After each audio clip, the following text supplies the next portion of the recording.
Ana kuni bitta qiz kelyapti-da, 18 yosh, labioplastika kelyapti. Qiz bola, vesini o'lchab ko'ruvdik, 97-98 kiloga yaqin chiqyapti-da.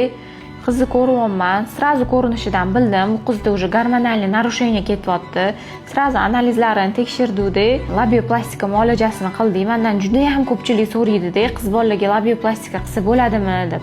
Bo'ladi, bunaqa hollarda qiz bolalarga ham labioplastika qilinyapti.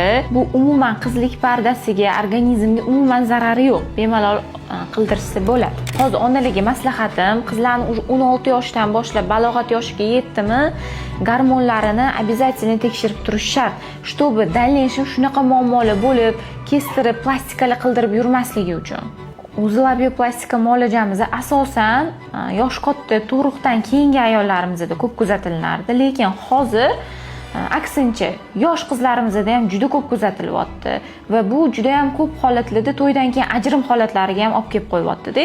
Vohliroq, qancha vohliroq ahamiyat bersa, shuncha yaxshi va yaxshi holatlarga olib keladi oxiri.